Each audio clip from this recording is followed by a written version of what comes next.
Raquel Bowles was born with Erb's palsy, and as part of her continuous rehab, she took up synchronized swimming. As she got better in the sport, she dreamed of one day competing in the Paralympics. But there was just one problem. Synchronized swimming isn't a Paralympic sport.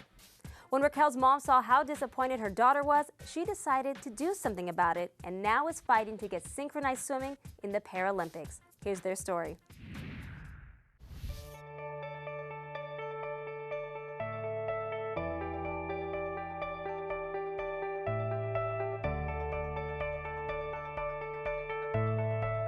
Her doctor told her that she needed a sport that would benefit her disability, and after surgery she did her therapy, she did her aquatics therapy, and when the doctor mentioned swimming, we thought, well, we've been doing it for quite some time, and he says, well, there's a lot of things you can do, but when we thought about what else can you do in the water, and one of the parents in her after school program ran up to me in the parking lot with a flyer in her hand, and she said, this is going to change your life. When I read it, it said, does your child like to swim, dance, do gymnastics with water and swimming and music? Then you should try synchronized swimming.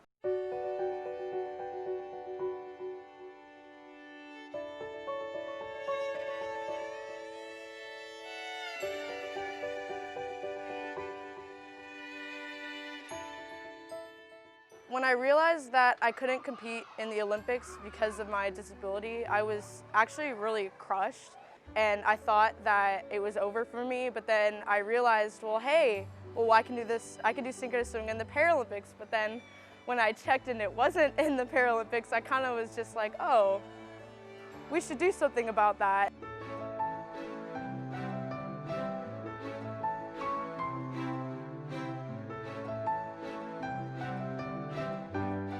The requirements for the International Paralympic Committee for introducing new sports must occur 6 years before the intended games. The next application date for a new sport is 2018 for the 2024 games.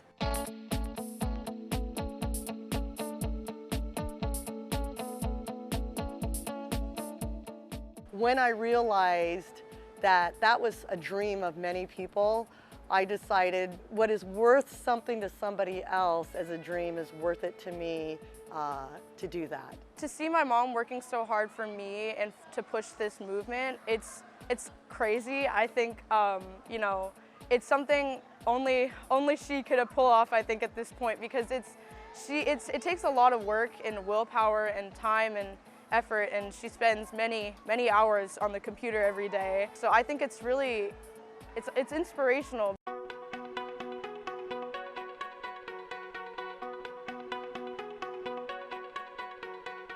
To compete in the Paralympics, it would mean everything to me, because I've been dreaming about this ever since I was a little girl. To be able to do this and to be able to go through with my dreams and reach that goal I've always been wanting to reach, it's really exciting. It's really, it's a little scary actually too, because I never thought that I would get this far. After I thought I couldn't do the Olympics, I kind of gave up for a little bit, and then with the support of my parents, they kind of brought me back in and said, no, keep doing what you're doing, never give up. Well, I haven't given up yet, and I'm here, and I'm really excited to potentially compete in the Paralympics.